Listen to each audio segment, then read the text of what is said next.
속보입니다. 저는 MLS 현지 취재 중 믿기 어려운 장면을 목격했습니다.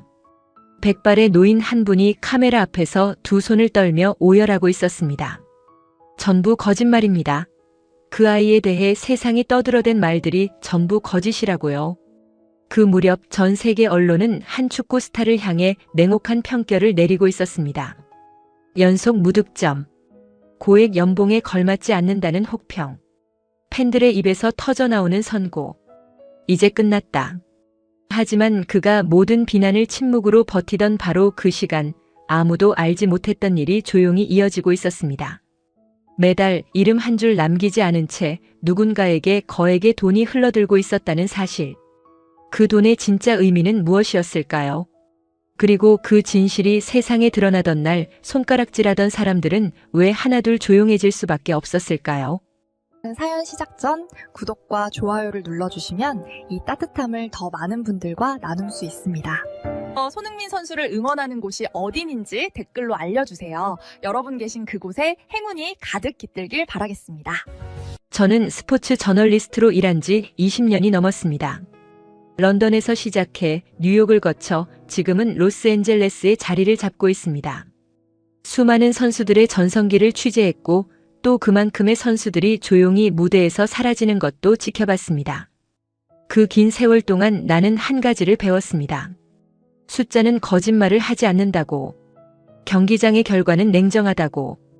그것이 프로의 세계라고. 그런데 그 해 내가 오랫동안 품고 있던 그 믿음이 뿌리째 흔들리는 일이 생겼습니다. 그것도 내가 직접 취재를 나간 현장에서. 그 무렵 언론의 분위기는 한마디로 말하면 냉랭했습니다. 미국과 영국의 스포츠 매체들은 연일 같은 제목을 쏟아내고 있었습니다. 전성기가 지났다. 몸이 예전 같지 않다. 저 연봉에 저 성적이라면 팀의 짐이 될 뿐이다.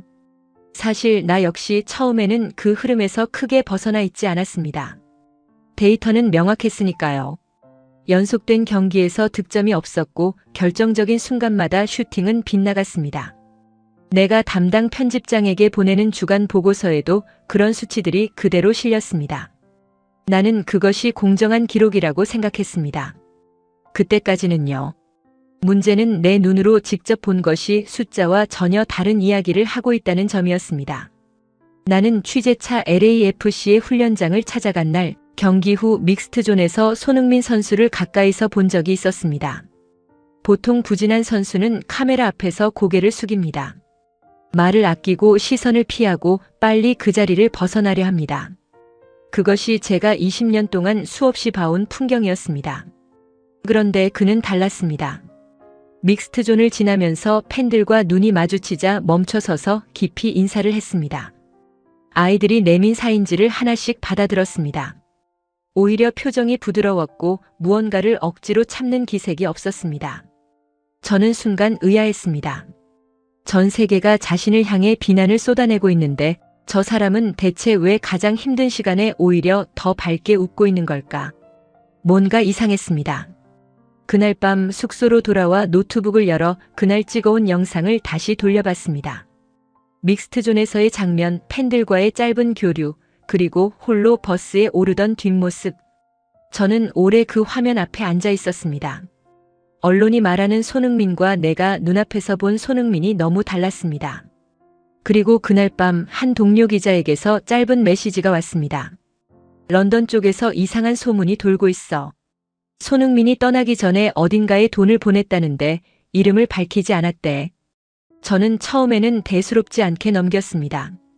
프로 선수들이 자선단체에 기부하는 건 흔한 일이었으니까요. 그런데 이상하게 그 메시지가 머릿속에서 지워지지 않았습니다. 다음 날 아침 저는 예정에 없던 취재를 결심했습니다. 숫자 너머에 있는 이야기를 찾아야겠다는 생각이었습니다.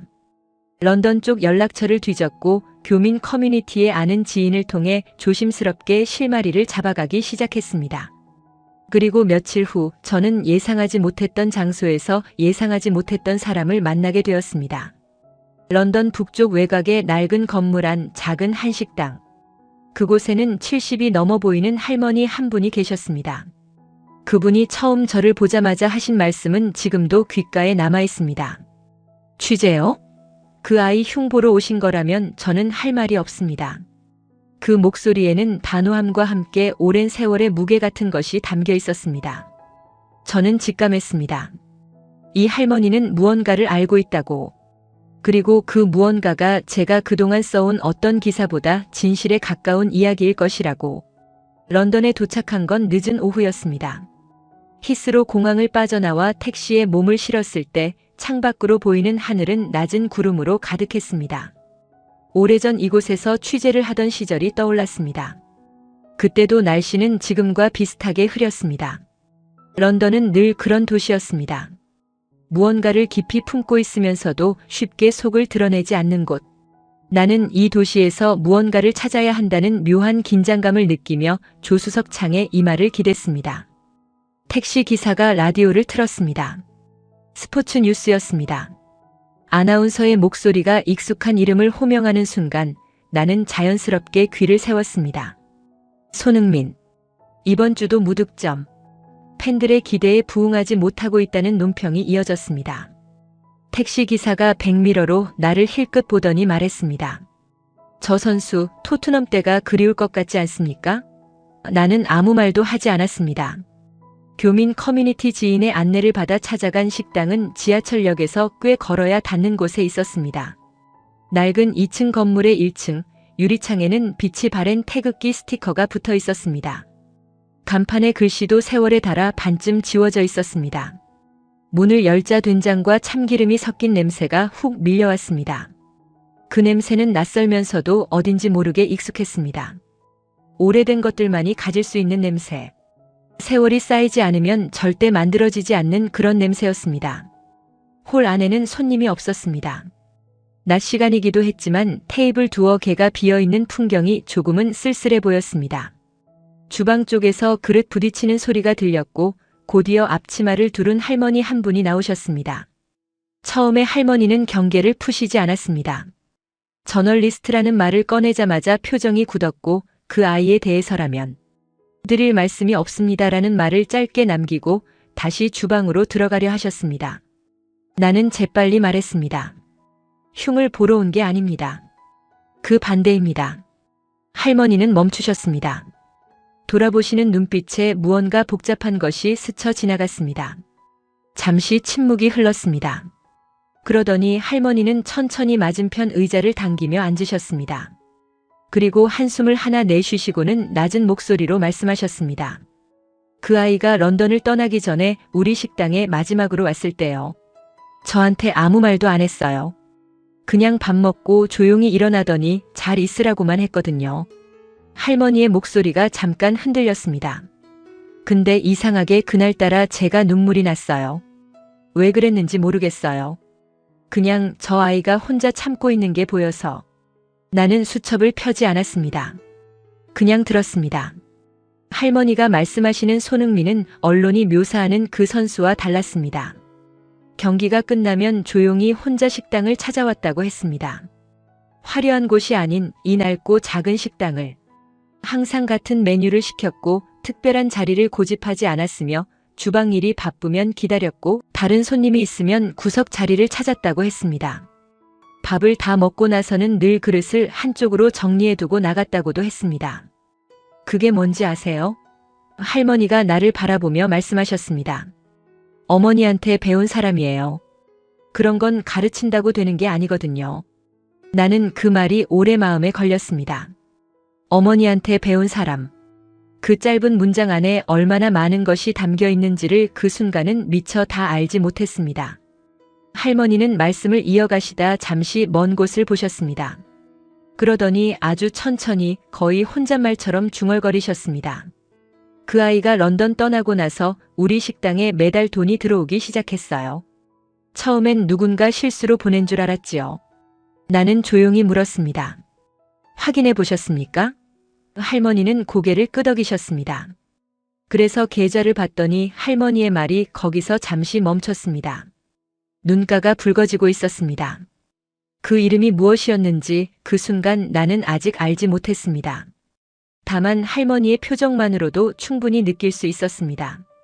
이것은 단순한 기부 이야기가 아니라는 것을. 할머니의 이름은 이옥자. 올해로 73이었습니다. 경상도 어느 작은 마을에서 태어나 22살에 혼자 런던행 비행기에 몸을 실었다고 했습니다. 그 시절 해외로 나간다는 것은 지금과는 전혀 다른 의미였습니다. 돌아올 기약 없이 떠나는 일이었고 가족과의 이별이 몇 년이 될지, 몇십 년이 될지 아무도 알 수 없는 일이었습니다. 할머니는 처음에는 식당 주방 보조로 일을 시작했다고 했습니다.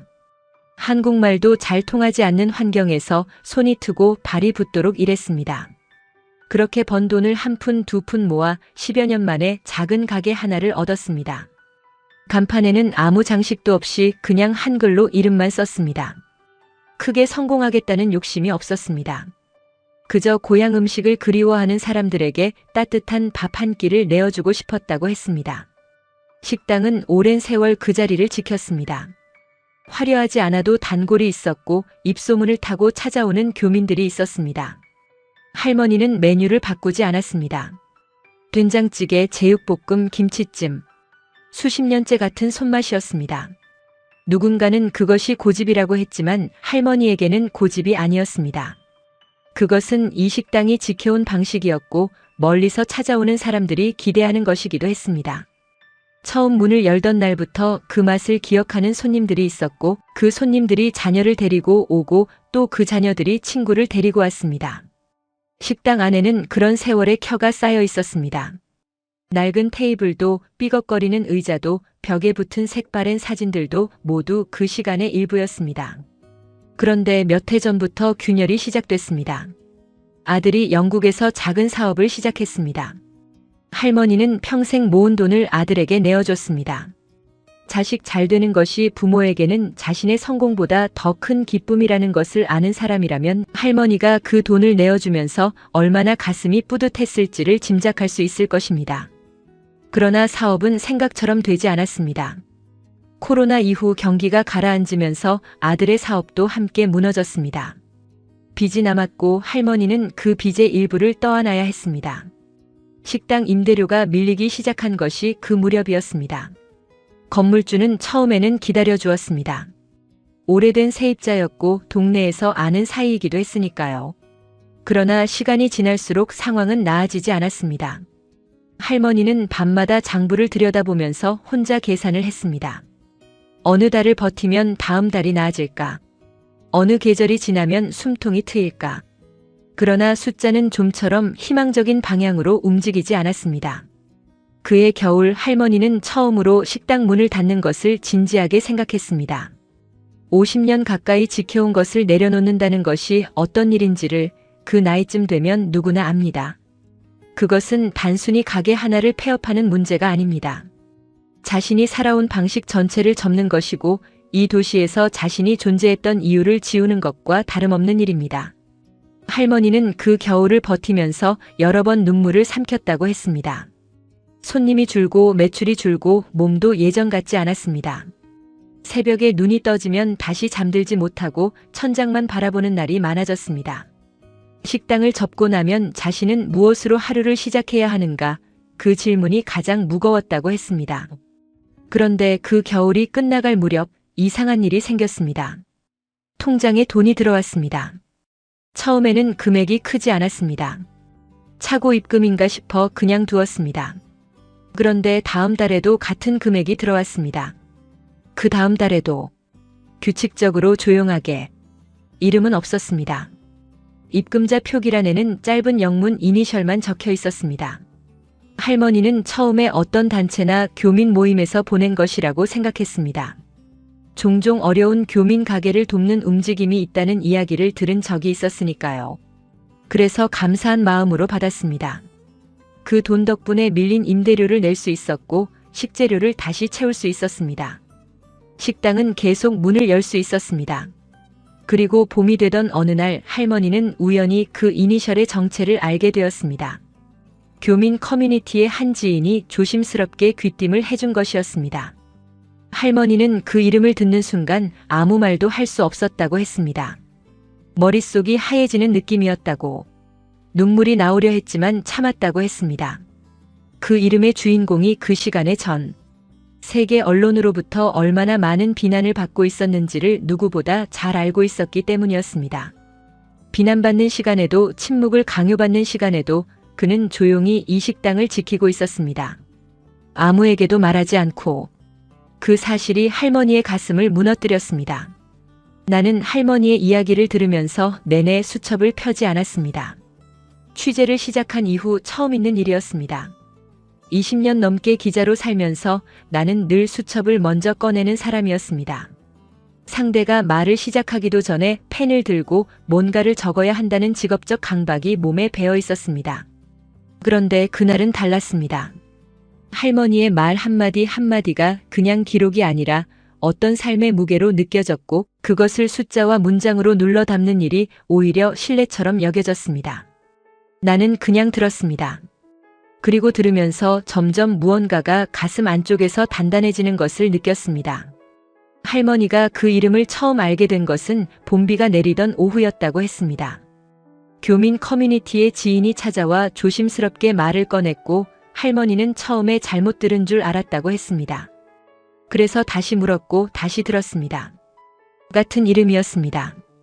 할머니는 그 자리에서 아무 말도 하지 못했다고 했습니다. 가게 아니었는데 마침 손님도 없었고 주방 환풍기 돌아가는 소리만 웅웅 울리고 있었다고 했습니다. 그 소리가 귓속에서 멀어지는 것 같았다고, 머릿속이 하얘졌다고. 그 감각을 설명하는 할머니의 얼굴에는 그날의 기억이 그대로 살아있는 것 같았습니다. 시간이 꽤 지났는데도 그 표정은 당시를 처음 마주하는 사람의 것처럼 선명했습니다. 송금 내역을 다시 확인한 것은 그날 저녁이었습니다. 할머니는 오래된 통장을 꺼내 첫 입금일부터 하나씩 들여다봤습니다. 짧은 이니셜, 규칙적인 날짜, 한 번도 빠지지 않은 금액. 그것이 누군가의 의지로 이루어진 것이라는 사실이 이제는 선명하게 보였습니다. 우연이 아니었습니다. 착오도 아니었습니다. 누군가 매달 특정한 날을 기억하면서 이 식당을 기억하면서 아무 말 없이 보내온 것이었습니다. 할머니는 그 통장을 한동안 무릎 위에 올려놓고 있었다고 했습니다. 덮지도 않고 내려놓지도 않고. 그 이름은 손흥민이었습니다. 전 세계 언론이 그를 향해 냉혹한 평가를 쏟아내던 바로 그 시간에 그는 아무도 모르게 이 낡은 식당을 지탱하고 있었습니다. 득점이 없다는 비난을 받던 날에도, 전성기가 끝났다는 기사가 쏟아지던 날에도 그 돈은 조용히 이 식당의 통장으로 흘러들어왔습니다. 화려한 선언도 없었고 누군가에게 알리려는 흔적도 없었습니다. 그는 런던을 떠나면서 단 한마디를 남겼다고 했습니다. 식당에 마지막으로 들렀던 날 밥을 다 먹고 일어서면서 할머니에게 짧게 한 말이었습니다. 할머니, 식당은 계속 있어야 합니다. 그게 전부였습니다. 그 이후로 그는 그 말에 대해 아무런 설명도 덧붙이지 않았고 할머니에게 따로 연락을 하지도 않았습니다. 그냥 그 말 한마디를 남기고 조용히 떠났습니다. 나는 그 대목을 들으면서 잠시 말을 잃었습니다. 기자로서 나는 늘 사람들이 무언가를 숨길 때 그 이면에는 계산이 있다고 생각해왔습니다. 좋은 일을 하고도 말하지 않는 사람은 드물다고, 그것이 인지상정이라고. 그런데 이 경우는 달랐습니다. 그가 이 사실을 말했다면 오히려 훨씬 쉬웠을 것입니다. 비난이 쏟아지는 시기에 이런 이야기 하나면 여론은 금방 달라졌을 것입니다. 언론은 앞다퉈 그를 미화하는 기사를 썼을 것이고 팬들은 다시 열광했을 것입니다. 그러나 그는 그 카드를 쓰지 않았습니다. 침묵을 선택했습니다. 스스로를 변호할 수 있는 가장 좋은 무기를 손에 쥐고 있으면서도 그것을 꺼내지 않았습니다. 그 사실이 나를 가장 깊이 흔들었습니다. 할머니는 그 사실을 알고 난 뒤 한동안 그 이름을 입 밖에 내지 않았다고 했습니다. 말로 꺼내는 순간 무언가가 깨질 것 같은 느낌이 들었기 때문이라고 했습니다. 비밀을 지키고 싶었던 것이 아니라 그 마음의 무게를 함부로 다루고 싶지 않았던 것이라고. 나는 그 표현이 오래 남았습니다. 마음의 무게를 함부로 다루지 않는다는 것. 그것이 이 할머니가 수십 년을 타지에서 살아오면서 몸에 익힌 방식이기도 했고 어쩌면 그 젊은 선수에게서 느낀 공통된 무언가이기도 했을 것입니다. 서로 다른 세대, 서로 다른 살. 그러나 두 사람은 그 식당 안에서 같은 방식으로 살아가고 있었습니다. 조용히, 말없이, 그러나 분명하게. 할머니는 그가 처음 식당을 찾아온 날을 또렷이 기억하고 있었습니다. 늦가을 저녁이었습니다. 문이 열리는 소리에 고개를 들었더니 모자를 깊이 눌러 쓴 젊은 남자가 혼자 들어서고 있었습니다. 덩치가 크고 키가 컸지만 어딘지 모르게 작아 보이는 사람이었다고 했습니다. 어깨를 약간 움츠리고 있었고 시선은 아래를 향하고 있었습니다. 할머니는 처음에는 그가 누구인지 알아보지 못했습니다. 그냥 지친 얼굴의 젊은 손님이라고만 생각했습니다. 된장찌개와 공깃밥을 시켰고 천천히 먹었으며 다 먹고 나서 조용히 그릇을 한쪽으로 밀어두고 나갔습니다. 계산을 하면서 고맙다는 말을 짧게 했습니다. 그게 첫 만남이었습니다. 그 뒤로 그는 종종 찾아왔습니다. 일정한 간격은 아니었지만 경기가 끝난 저녁이나 훈련이 없는 날 오후에 나타나곤 했습니다. 올 때마다 혼자였고 항상 같은 메뉴를 주문했습니다. 된장찌개, 공깃밥, 그리고 계절에 따라 나물 반찬이 추가되는 정도였습니다. 화려한 음식을 찾지 않았습니다. 자리도 늘 구석 쪽을 택했습니다. 창가가 아니라 안쪽 사람들 눈에 잘 띄지 않는 자리. 할머니는 한동안 그것이 단순한 습관이라고 생각했습니다. 그런데 어느 날 그가 식사를 마치고 잠시 자리에 앉아 눈을 감고 있는 것을 보았습니다. 잠이 든 것이 아니었습니다. 그냥 가만히 있었습니다. 아무것도 하지 않고 아무 말도 없이. 그 모습이 할머니의 기억에 오래 남았습니다. 그 무렵 그의 이름이 언론에 자주 오르내리던 시기가 있었습니다. 좋은 소식도 있었고 비난도 있었습니다.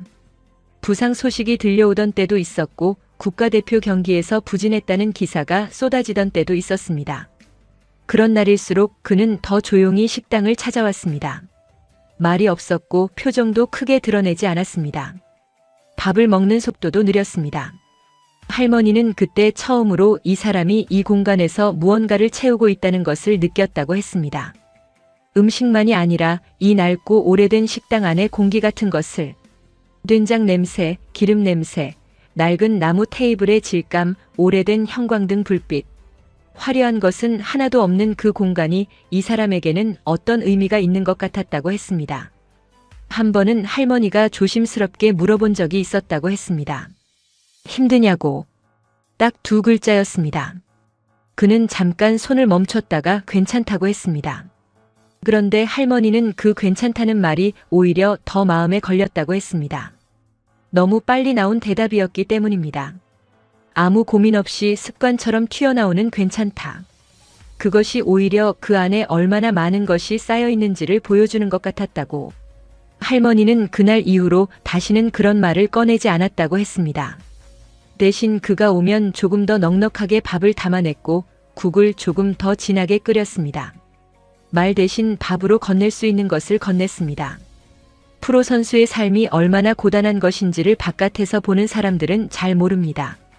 나 역시 취재를 하면서 그 세계를 오래 들여다봤지만 선수 한 명이 짊어지는 무게의 실체를 온전히 이해하기는 어려웠습니다.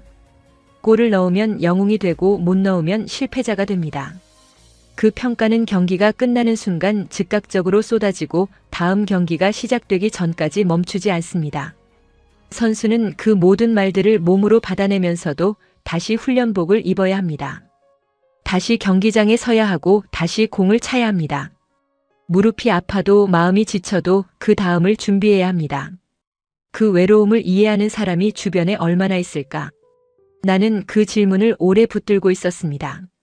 손흥민이 런던을 떠나기 며칠 전 할머니는 식당 문을 닫으려 하고 있었습니다. 밀린 임대료와 아들의 빚이 겹쳐 더 이상 버티기가 어렵다는 판단이 섰던 시기였습니다. 그것을 그에게 직접 말한 적은 없었다고 했습니다. 그저 식당 분위기가 달라진 것을, 할머니의 얼굴에 짙어진 피로를 그가 느꼈을 수도 있다고 했습니다. 그 무렵 그가 평소보다 조금 더 오래 앉아있던 날이 있었다고 했습니다. 밥을 다 먹고 나서도 자리를 뜨지 않고 식당 안을 천천히 둘러보았다고 했습니다. 벽에 붙은 오래된 사진들, 낡은 메뉴판, 창밖으로 보이는 골목. 마치 이 공간을 눈에 담아두려는 사람처럼. 할머니는 그 모습을 보면서 가슴 한쪽이 아려왔다고 했습니다. 왜 그랬는지는 설명하기 어렵지만 그냥 그랬다고 했습니다. 그리고 그가 마지막으로 식당을 나서던 날 할머니는 그의 뒷모습을 오래 바라봤다고 했습니다. 그날따라 발걸음이 무거워 보였다고 했습니다. 세상이 자신에게 쏟아내는 모든 말들을 등에 짊어지고 걸어가는 사람처럼 할머니는 그 자리에 서서 속으로 말했다고 했습니다. 저 아이가 괜찮아야 할 텐데, 어디서든 밥은 먹어야 할 텐데, 그것이 전부였습니다. 그런데 그 마음이 얼마나 진심이었는지를 그 이후에 벌어진 일들이 역으로 증명하게 되었습니다. 아무도 몰랐던 방식으로, 아무도 예상하지 못한 방향으로 런던에서 로스앤젤레스로 돌아오는 비행기 안에서 나는 내내 잠을 이루지 못했습니다. 10시간이 넘는 비행 동안 좌석 등받이를 뒤로 젖히지도 않았습니다. 노트북 화면을 열었다 닫기를 반복하면서 머릿속에서 같은 장면이 계속 맴돌았습니다. 할머니의 통장, 규칙적으로 찍힌 입금 날짜들, 그리고 그 짧은 이니셜. 기자로서 나는 이것이 충분히 기사가 된다는 것을 알고 있었습니다. 아니, 기사가 되는 정도가 아니었습니다. 이 이야기는 지금 전 세계가 그를 향해 쏟아내고 있는 비난의 흐름을 단번에 뒤집을 수 있는 내용이었습니다. 손흥민이 무득점으로 비난받는 시간에도 아무도 몰래 런던의 노인을 돕고 있었다는 사실. 편집장에게 이 내용을 보내면 어떤 반응이 올지 이미 눈에 보이는 것 같았습니다. 그런데 나는 쉽게 자판을 두드리지 못했습니다. 무언가가 자꾸 걸렸습니다. 로스앤젤레스에 도착한 뒤 며칠이 지났습니다. 나는 그 사이 LAFC 훈련장 주변을 몇 차례 맴돌았습니다. 직접 만나야겠다는 생각이었습니다. 기사를 쓰기 전에 당사자의 말을 한마디라도 들어야 한다는 직업적 원칙이기도 했지만 솔직히 말하면 그것만이 이유는 아니었습니다. 나는 이 사람을 직접 보고 싶었습니다. 할머니의 이야기 속에 있던 그 사람이 실제로 어떤 얼굴을 하고 있는지를. 훈련이 끝나고 선수들이 빠져나오는 시간을 기다렸습니다. 그리고 그를 발견했습니다. 훈련복 차림으로 가방을 메고 걸어 나오는 모습이었습니다. 주변에 몇몇 팬들이 모여 있었고 그는 걸음을 멈추고 한 명씩 상대해주고 있었습니다. 사인을 해주고 사진을 찍어주고 짧게 웃으며 말을 건넸습니다. 서두르는 기색이 없었습니다. 비난 기사가 쏟아지는 와중에도 그 얼굴에는 그것을 짊어지고 있다는 흔적이 잘 드러나지 않았습니다. 내가 다가가 기자라고 밝히자 그는 잠깐 나를 바라봤습니다. 경계하는 눈빛은 아니었습니다. 그냥 조용히 살피는 눈빛이었습니다. 나는 런던에 다녀왔다고 했습니다. 그리고 이옥자 할머니를 만났다고 했습니다. 그 이름을 꺼내는 순간 그의 표정에 아주 짧은 변화가 스쳤습니다. 눈가가 미세하게 달라졌다고 해야 할까요? 무언가를 안으로 삼키는 것 같은 순간이었습니다. 그러나 금세 원래대로 돌아왔습니다. 그는 말하지 않았습니다. 내가 먼저 물었습니다. 왜 그 사실을 아무에게도 알리지 않으셨습니까? 지금 이 시기에 이 이야기를 공개하면 상황이 달라질 수도 있지 않습니까? 그는 잠시 땅을 바라봤습니다. 그리고 천천히 고개를 들어 나를 보며 말했습니다. 축구 선수는 경기장에서 증명해야 합니다. 그것이 전부였습니다. 더 이상의 설명은 없었습니다. 나는 그 자리에서 더 캐묻지 않았습니다. 직업적으로 보자면 아쉬운 판단이었을 수도 있습니다. 그러나 그 짧은 한 문장 안에 담긴 것이 무엇인지를 나는 어렴풋이 느낄 수 있었습니다. 그것은 단순한 겸손의 표현이 아니었습니다. 자신이 한 일을 방어막으로 쓰지 않겠다는 선언에 가까웠습니다. 비난을 받더라도 그것을 개인적인 선행으로 상쇄하지 않겠다는 어떤 단단한 원칙 같은 것이었습니다. 선수라면 선수로서 평가받아야 하고 사람으로서 한 일은 그것과 별개의 영역에 있어야 한다는 생각. 그 두 가지를 섞지 않으려는 의지가 그 짧은 문장 속에 조용히 들어 있었습니다. 그날 이후 나는 그에 관한 기사를 쓰는 일을 잠시 멈췄습니다. 편집장은 독촉을 해왔습니다. 좋은 소재가 있으면 빨리 올리라고. 경쟁사보다 늦으면 의미가 없다고. 나는 안다고 했습니다. 그러면서도 자판을 두드리지 못했습니다. 이 이야기를 어떻게 써야 하는지가 좀처럼 정리되지 않았습니다. 그를 미화하는 방식으로 쓰는 것도 맞지 않았고 그렇다고 단순한 미담으로 포장하는 것도 뭔가 본질을 비껴가는 것 같았습니다. 이 이야기의 진짜 핵심은 그가 좋은 일을 했다는 사실이 아니었습니다. 그 좋은 일을 철저히 숨겼다는 것도 아니었습니다. 내가 계속 붙들고 있던 것은 따로 있었습니다. 가장 많은 것을 잃을 수 있는 시간에 자신을 지킬 수 있는 가장 쉬운 방법을 스스로 포기했다는 사실. 그것이었습니다. 세상은 대체로 자신에게 유리한 방향으로 이야기를 흘립니다. 그것이 나쁜 일도 아니고 비난받을 일도 아닙니다. 살아가면서 자신을 지키는 방법은 여러 가지이고 그중 하나가 때로는 자신의 좋은 면을 알리는 것입니다. 그런데 그는 그 방법을 택하지 않았습니다. 비난이 쌓이는 것을 지켜보면서도 자신이 쥐고 있는 패를 꺼내지 않았습니다. 왜 그랬을까요? 단순히 겸손한 성격이라서였을까요? 아니면 그것보다 더 깊은 곳에 어떤 이유가 있었던 것일까요? 나는 그 질문에 쉽게 답하지 못했습니다. 그리고 그 답을 찾기 위해 나는 조금 더 시간을 거슬러 올라가야 했습니다. 그가 축구를 배우기 시작했던 시절, 그를 처음부터 곁에서 지켜본 사람의 이야기 쪽으로. 소문이라는 것은 언제나 작은 곳에서 시작됩니다. 거대한 광장이 아니라 낮은 목소리가 오가는 좁은 골목 같은 곳에서. 런던 교민 사회는 그런 의미에서 아주 작은 동네와 같았습니다. 서로 얼굴을 아는 사람들이 모이고 비슷한 음식을 먹고 비슷한 기억을 나누며 살아가는 곳. 그 안에서 이옥자 할머니의 식당은 오랫동안 하나의 중심 같은 역할을 해왔습니다. 사람들이 모이는 장소였고 이야기가 오가는 공간이었습니다. 그래서 그 식당에서 시작된 이야기는 생각보다 빠르게 퍼져나갔습니다. 누군가 귀띔을 했고 그 말을 들은 누군가가 또 다른 누군가에게 전했습니다. 처음에는 반신반의하는 분위기였습니다. 설마 그 유명한 선수가 그런 일을 했을 리가 없다는 반응이었습니다. 그러나 이름이 구체적으로 거론되고 송금 사실이 확인되었다는 이야기까지 더해지면서 분위기가 달라지기 시작했습니다. 처음 이 이야기를 작은 온라인 교민 커뮤니티에 올린 사람은 할머니의 단골 손님이었다고 했습니다. 긴 글이 아니었습니다. 몇 줄짜리 짧은 글이었는데 사실을 있는 그대로 적었고 과장도 없었으며 감정도 절제되어 있었습니다. 그 담담함이 오히려 사람들에게 더 깊이 닿은 것 같았습니다. 짧은 시간 안에 공유가 이어졌고 댓글이 달리기 시작했습니다. 처음에는 놀라움이었고 그 다음은 안타까움이었으며 그리고 어느 순간부터 조용한 분노가 섞여들었습니다. 그 분노는 손흥민을 향한 것이 아니었습니다. 그가 그토록 많은 비난을 받는 동안 아무도 이 사실을 몰랐다는 것에 대한 세상의 평가 방식에 대한 분노였습니다. 이 이야기가 언론에 처음 닿은 것은 그로부터 며칠 뒤였습니다. 영국의 한 한인 매체가 짧게 단신으로 보도했습니다. 나는 그 기사를 로스앤젤레스 숙소에서 읽었습니다. 아직 내가 쓴 기사는 한 줄도 올라가지 않은 상태였는데 이미 이야기는 밖으로 나와 있었습니다. 편집장에게서 메시지가 왔습니다. 당신이 가지고 있는 이야기 맞죠? 빨리 올려요.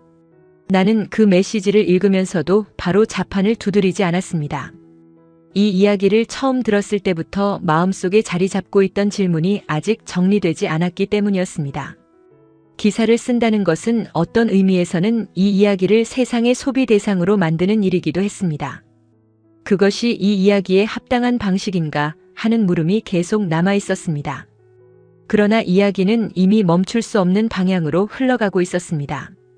한인 매체의 보도가 나온 뒤 하루 이틀 사이에 여러 스포츠 매체들이 이 내용을 받아 썼습니다. 처음에는 사실 확인을 거친 단신 수준이었지만 점점 분량이 늘어났습니다. 해외 매체들도 관심을 보이기 시작했습니다. 그리고 그 흐름 속에서 가장 눈에 띄는 변화가 생겼습니다. 며칠 전까지만 해도 그를 향해 차가운 평결을 내리던 일부 언론들이 갑자기 조용해진 것이었습니다. 새로운 비난 기사가 올라오는 속도가 눈에 띄게 줄었습니다. 여론의 분위기가 달라지고 있었습니다. 나는 그 변화를 지켜보면서 복잡한 감정을 느꼈습니다. 안도감이기도 했고 씁쓸함이기도 했습니다. 씁쓸했던 이유는 분명했습니다. 사람들이 그를 다시 바라보게 된 것은 그가 경기장에서 무언가를 증명해서가 아니었습니다. 그가 보이지 않는 곳에서 선한 일을 했다는 사실이 드러났기 때문이었습니다. 다시 말하면 사람들은 결국 이야기에 반응한 것이었습니다. 그가 어떤 사람인지가 아니라 그에 대한 어떤 이야기가 들려오느냐에 따라 반응이 달라진 것이었습니다. 그것이 세상이 작동하는 방식이라는 것을 나도 알고 있었습니다. 그러나 막상 그 방식이 눈앞에서 작동하는 것을 보니 오래 이 일을 해온 사람으로서도 마음이 편하지 않았습니다. 그는 이것을 원하지 않았습니다. 이 방식으로 자신에 대한 이야기가 퍼지는 것을 바라지 않았습니다. 그렇기 때문에 처음부터 침묵을 택했던 것이었으니까요. 그 즈음 소셜미디어에서는 그에 관한 글들이 빠르게 번져나갔습니다. 대부분은 응원과 지지였지만 그 안에는 후회의 말도 적지 않게 섞여 있었습니다. 자신이 그를 비난했었다는 고백, 너무 쉽게 판단했다는 반성, 그리고 미안하다는 말들. 나는 그 글들을 읽으면서 그가 이 상황을 알고 있을까 하는 생각을 했습니다. 알고 있다면 어떤 마음일까? 자신을 향한 비난이 응원으로 바뀌는 것을 보면서 통쾌함을 느꼈을까요? 아니면 이 모든 것이 애초에 바라던 방향이 아니었기 때문에 오히려 불편했을까요? 나는 후자 쪽이었을 것이라고 생각했습니다. 그 사람은 이야기가 퍼지기를 원한 적이 없었으니까요. 그에게 중요한 것은 처음부터 단 하나였습니다. 할머니의 식당이 계속 문을 열고 있는 것. 그것뿐이었습니다. 카메라 앞에서 우는 사람을 나는 취재 현장에서 수없이 봐왔습니다. 기쁨의 눈물도 있었고 억울함의 눈물도 있었으며 때로는 카메라를 의식한 눈물도 있었습니다. 오랜 시간 이 일을 하다 보면 그것을 구별하는 감각이 생깁니다. 눈물의 질감이라고 해야 할까요? 어떤 눈물은 흘러내리기 전에 이미 만들어진 것 같은 느낌이 있고 어떤 눈물은 본인도 예상하지 못한 곳에서 터져 나오는 것 같은 느낌이 있습니다. 이욕자 할머니의 눈물은 후자였습니다. 준비된 것이 아니었습니다. 말을 이어가시다가 어느 순간 목소리가 먼저 갈라졌고 그 다음에 눈물이 따라왔습니다. 할머니 본인도 그 순간을 막지 못한 것 같았습니다. 손으로 눈가를 누르셨지만 한 번 터진 것은 쉽게 멎지 않았습니다. 그날 나는 할머니를 다시 찾아갔습니다. 이야기가 세상에 퍼진 뒤 처음으로 다시 그 식당을 찾은 것이었습니다. 이야기가 알려지고 나서 식당이 어떻게 달라졌는지 궁금하기도 했고 무엇보다 할머니가 어떤 상태인지를 확인하고 싶었습니다. 갑자기 주목을 받게 된 상황이 연로하신 분에게 부담이 되지는 않는지 걱정이 됐습니다. 식당 앞에 도착했을 때 문 앞에 꽃다발 몇 개가 놓여 있었습니다. 어디서 왔는지 알 수 없는 것들이었습니다. 교민 커뮤니티에서 보낸 것도 있었고 이름 없이 두고 간 것도 있었습니다. 문을 열고 들어서니 홀 안에 손님이 있었습니다. 며칠 전 내가 처음 방문했을 때와는 다른 풍경이었습니다. 할머니는 주방과 홀을 오가며 바쁘게 움직이고 계셨습니다. 나를 발견하고는 잠깐 멈추셨다가 이쪽으로 오라는 눈짓을 하셨습니다. 손님들이 빠져나간 뒤 할머니와 마주 앉았습니다. 할머니는 처음에는 덤덤해 보이셨습니다. 갑자기 많은 사람들이 연락을 해온다고 감당이 안 될 정도라고 하셨습니다. 그런데 내가 조심스럽게 물었습니다. 손흥민 선수에게 하고 싶은 말이 있으시냐고. 그 질문을 듣는 순간 할머니의 표정이 달라졌습니다. 덤덤하던 얼굴에 무언가 올라오는 것이 보였습니다. 할머니는 잠시 창밖을 바라보셨습니다. 그리고 아주 천천히 낮은 목소리로 말씀하셨습니다. 흥민아, 이제 쉬어라. 그 말이 나오는 순간 목소리가 떨렸습니다. 할머니는 그 뒤로 한동안 말을 잇지 못하셨습니다. 눈물이 먼저 나왔기 때문이었습니다. 흥민아, 이제 쉬어라. 나는 그 5글자를 들으면서 처음에는 단순한 위로의 말이라고 생각했습니다. 그러나 할머니가 눈물을 닦으면서 이어하시는 말씀을 들으면서 그 말이 얼마나 많은 것을 담고 있는지를 조금씩 알게 되었습니다. 할머니는 말씀하셨습니다. 저 아이가 얼마나 오래 버텨온 것인지를 안다고. 경기가 잘 안 풀리던 시기에 식당을 찾아오던 그 얼굴을 기억한다고. 아무렇지 않은 척하면서 밥을 먹고 조용히 앉아있던 모습을. 뭔가를 혼자 사귀고 있다는 것이 보였는데 물어봐도 괜찮다는 말만 했다고. 그 괜찮다는 말이 오히려 마음에 걸렸다고. 할머니는 자신이 그 말을 들을 때마다 속으로 얼마나 안타까웠는지를 이제야 꺼내 놓으시는 것 같았습니다. 프로 선수의 삶에서 쉬어라는 말은 단순한 휴식을 뜻하지 않습니다. 그 말은 어떤 의미에서는 가장 사치스러운 말이기도 합니다. 쉬면 뒤처집니다. 쉬면 잊힙니다. 쉬면 그 자리를 다른 누군가가 채웁니다. 선수들은 그것을 알기 때문에 몸이 무너져도 훈련복을 입고 마음이 지쳐도 경기장에 섭니다.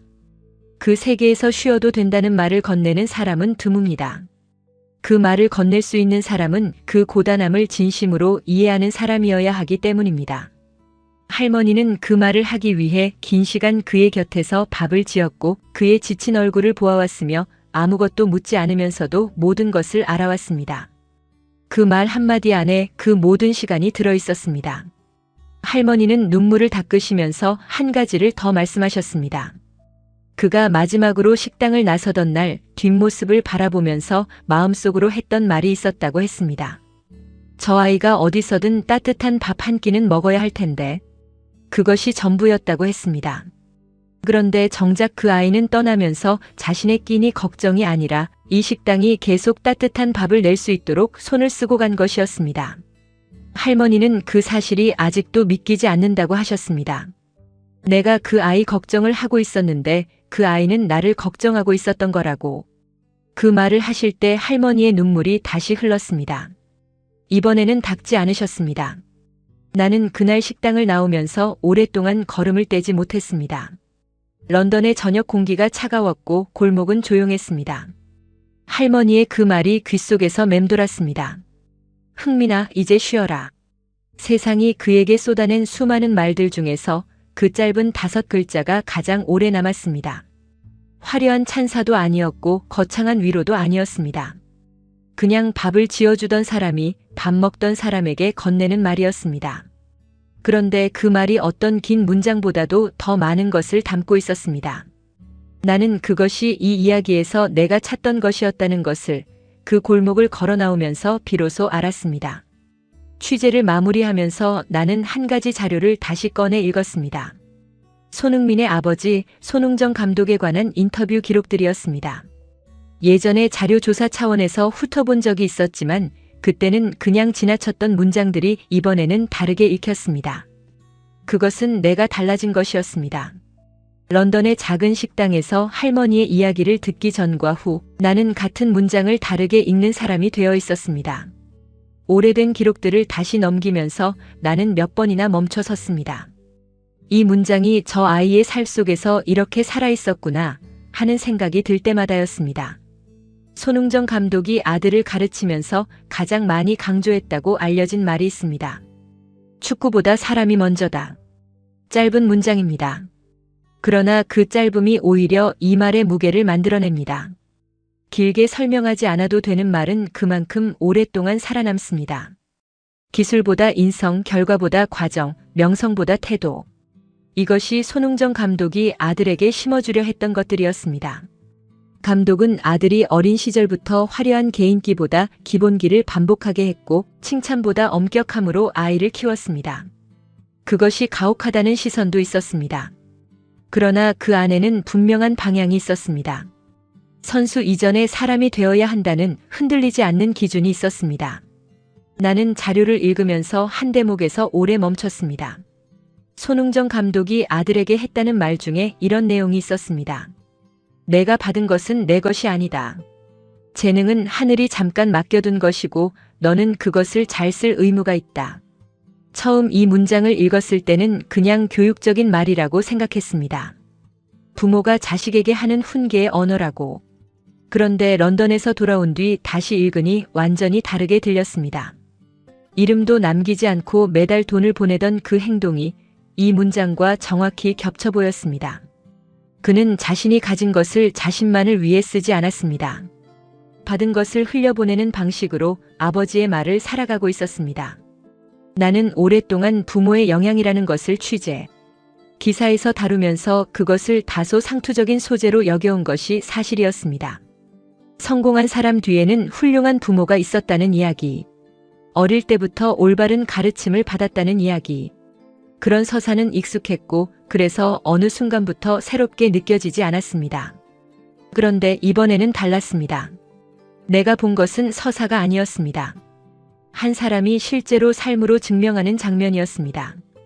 아버지의 말이 아들의 행동 속에서 살아 움직이는 것을 나는 런던의 그 낡은 식당에서 목격했습니다. 그것은 기록된 이야기가 아니라 지금 이 순간에도 이어지고 있는 현재의 이야기였습니다. 사람은 위기의 순간에 진짜 모습이 드러난다고 합니다. 평온한 시간에 보이는 것들은 누구나 비슷합니다. 웃고 예의 바르게 행동하고 좋은 말을 합니다. 그러나 모든 것이 무너지는 순간, 비난이 쏟아지는 순간, 아무도 자신의 편이 아닌 것 같은 순간에 사람은 자신이 진짜 무엇으로 만들어져 있는지를 보여주게 됩니다. 손흥민은 그 순간에 자신을 변호하지 않았습니다. 해명하지 않았습니다. 그리고 자신이 쥐고 있던 패를 꺼내지 않았습니다. 대신 조용히 자신이 해야 한다고 믿는 일을 계속했습니다. 그것이 아버지에게 배운 것이었는지 아니면 오랜 시간을 거치며 스스로 단단해진 것이었는지는 알 수 없었습니다. 아마도 그 두 가지가 섞여 있었을 것입니다. 나는 이 취재를 하면서 나 자신을 자주 들여다보게 됐습니다. 나도 그를 향한 비난 기사를 써온 사람 중 하나였습니다. 직접적으로 혹평을 쓴 것은 아니었지만 냉정한 수치를 나열하고 전성기가 지났다는 분위기를 담은 보고서를 편집장에게 올린 것은 사실이었습니다. 나는 그것이 공정한 저널리즘이라고 생각했습니다. 팩트에 근거한 기록이라고. 틀린 말은 아니었습니다. 그러나 그것이 전부가 아니었다는 것을 이번 취재를 통해 배웠습니다. 숫자 너머에 있는 것을 보지 않고 쓴 기사는 사실을 담고 있어도 진실에서 멀어질 수 있다는 것을. 나는 그것을 70 넘은 할머니의 눈물 앞에서 배웠습니다. 손흥정 감독은 이런 말도 했다고 전해집니다. 아들이 세상에서 어떤 평가를 받든 집에 돌아왔을 때 사람다운 사람이면 된다고. 그 말이 이제 다르게 들렸습니다. 세상의 평가라는 것이 얼마나 빠르게 뒤집히는지를 나는 이번 취재에서 직접 목격했습니다. 어제의 비난이 오늘의 찬사가 되고 오늘의 찬사가 내일 다시 비난으로 바뀔 수 있는 것이 그 세계였습니다. 그 속에서 흔들리지 않으려면 외부의 평가가 아닌 내부의 기준이 있어야 합니다. 아버지가 심어준 그 기준이 아들을 지탱하고 있었던 것이라면 그것은 어떤 훈련보다 오래가는 것이었습니다. 경기장에서의 실력은 나이와 함께 변합니다. 그러나 사람이 사람을 대하는 방식은 제대로 심어지면 쉽게 변하지 않습니다. 기사를 쓰기 시작한 것은 런던에서 돌아온 지 열흘쯤 지난 뒤였습니다. 편집장은 이미 여러 차례 독촉을 해왔고 나는 그때마다 조금만 더 기다려달라고 했습니다. 기다리는 동안 나는 이 이야기를 어떻게 쓸 것인가를 계속 생각했습니다. 무엇을 중심에 놓을 것인가? 무엇을 앞에 세우고 무엇을 뒤에 남길 것인가? 취재 기자로서 20년 넘게 일하면서 이런 고민을 이렇게 오래 한 적이 없었습니다. 대부분의 기사는 팩트를 정리하고 흐름을 잡으면 완성이 됐습니다. 그런데 이 이야기는 달랐습니다. 팩트는 이미 갖춰져 있었습니다. 그러나 그 팩트를 어떤 언어로 담느냐에 따라 전혀 다른 이야기가 될 수 있었습니다. 나는 그 언어를 찾는데 열흘이 걸렸습니다. 결국 나는 손흥민에 관한 기사를 쓰지 않기로 했습니다. 정확하게 말하면 그를 주인공으로 내세운 기사를 쓰지 않기로 했습니다. 대신 이옥자 할머니에 관한 글을 썼습니다. 런던 북쪽 외곽의 낡은 건물 안에서 50년 가까이 따뜻한 밥을 지어온 사람에 관한 이야기. 타지에서 혼자 버텨온 세월, 아들의 빚을 떠안으면서도 식당 문을 닫지 않으려 했던 이유, 그리고 봄비 내리던 날 통장에서 발견한 이름 앞에서 말을 잃었던 순간. 그 이야기를 썼습니다. 손흥민은 그 글 안에서 조용히 등장했습니다. 주인공이 아니라 그 할머니의 삶에 스며든 사람으로. 나는 그것이 이 이야기에 맞는 방식이라고 생각했습니다. 그가 원한 방식에 가장 가까운 것이기도 했습니다. 기사가 나간 뒤 반응은 생각보다 조용했습니다. 폭발적인 공유나 화제가 되는 종류의 반응이 아니었습니다. 그런데 며칠이 지나면서 조금씩 다른 종류의 반응들이 쌓이기 시작했습니다. 비슷한 경험을 했다는 교민들의 메시지였습니다. 타지에서 혼자 살면서 누군가의 작은 배려가 자신을 버티게 해줬다는 이야기들. 아무도 알아주지 않는 곳에서 묵묵히 일해온 부모님 생각이 났다는 말들. 그리고 몇 통은 자신도 누군가를 오해하고 있었던 것은 아닌가 하는 반성을 담은 글이었습니다. 나는 그 메시지들을 읽으면서 이 이야기가 스포츠 기사의 영역을 넘어서고 있다는 것을 느꼈습니다. 그것은 처음부터 그런 이야기였습니다. 나만 늦게 알아챈 것이었습니다. 사람들은 결과로 판단합니다. 그것은 어쩔 수 없는 일이기도 합니다. 우리에게 주어진 시간은 한정되어 있고 세상에는 판단해야 할 것들이 너무 많습니다. 모든 것을 깊이 들여다볼 수는 없습니다. 그래서 우리는 보이는 것에 기댑니다. 숫자, 기록, 결과. 그것이 가장 빠르고 명확한 기준이니까요. 그런데 그 기준이 때로는 가장 중요한 것을 가려버립니다. 보이지 않는 곳에서 이어지고 있는 것들을, 아무도 알아주지 않는 곳에서 조용히 지켜지고 있는 것들을, 우리가 숫자를 들여다보는 동안 그 숫자 너머에서 누군가는 이름도 남기지 않은 채 다른 사람의 삶을 붙들고 있었습니다. 나는 이 취재를 마치면서 오래전 어머니가 하셨던 말씀이 떠올랐습니다. 사람은 보이는 것보다 보이지 않는 것으로 더 많이 살아간다고. 어릴 때는 그 말의 의미를 잘 몰랐습니다. 살아가면서 조금씩 알게 됐지만 이번처럼 그것이 선명하게 느껴진 적은 없었습니다. 런던의 그 낡은 식당에서 나는 두 사람이 서로의 보이지 않는 부분을 지켜주고 있었다는 것을 보았습니다. 할머니는 아무것도 묻지 않으면서 따뜻한 밥을 지었고 그 젊은 선수는 아무것도 말하지 않으면서 그 식당이 계속 문을 열 수 있도록 했습니다. 말이 없어도 전해지는 것이 있다는 것을 두 사람은 알고 있었습니다. 이 이야기가 내게 남긴 것을 한 문장으로 정리하라면 이렇게 말하겠습니다. 가장 조용한 사람이 가장 깊은 곳에 있습니다. 세상은 큰 목소리를 먼저 듣습니다. 화려한 것을 먼저 봅니다. 그리고 빠르게 판단합니다. 그러나 진짜 단단한 것들은 대부분 소리를 내지 않습니다. 이름을 남기지 않습니다. 그것은 약해서가 아닙니다. 그럴 필요가 없기 때문입니다. 자신이 옳다고 믿는 것을 행하는 사람은 세상의 평가를 굳이 필요로 하지 않습니다. 그 행동 자체가 이미 완결되어 있기 때문입니다. 손흥민이 침묵을 택했던 이유가 그것이었을 것이라고 나는 지금도 그렇게 생각합니다. 런던의 그 식당은 오늘도 문을 열고 있습니다. 이욕자 할머니는 오늘도 새벽에 일어나 육수를 끓입니다. 된장을 풀고 나물을 무치고 밥을 짓습니다. 식당 안에 손님이 들어오면 조용히 물을 갖다 놓고 주문을 받고 음식을 냅니다. 그 모든 것이 예전과 같습니다. 달라진 것이 있다면 한 가지입니다. 할머니는 이제 그 식당을 혼자 지키는 것이 아니라는 것을 압니다. 아무도 없는 것 같은 그 공간에 사실은 누군가의 마음이 함께 있다는 것을, 그리고 그것을 아는 것만으로도 새벽 육수를 끓이는 일이 조금 더 따뜻하게 느껴진다고 했습니다. 우리는 그를 선수로만 보고 있었는지 모릅니다. 숫자로만 읽고 있었는지 모릅니다. 그러나 이 이야기를 다 들으신 지금 여러분은 무엇이 보이십니까? 이것은 축구 이야기가 아니었습니다. 한 사람이 어떻게 살아가고 있는가에 대한 이야기였습니다. 그리고 어쩌면 우리가 어떻게 살아가야 하는가를 조용히 묻고 있는 이야기이기도 했습니다. 이 이야기가 오늘 여러분의 마음 한켠에 작은 온기로 남기를 바랍니다. 오래 기억해 주십시오. 이 이야기가 마음에 닿으셨다면 구독과 좋아요가 이 채널을 이어가는 힘이 됩니다. 여러분이 손흥민 선수를 응원하신다면 세계 최고라고 댓글에 적어주세요. 오늘도 이야기 끝까지 들어주셔서 감사합니다.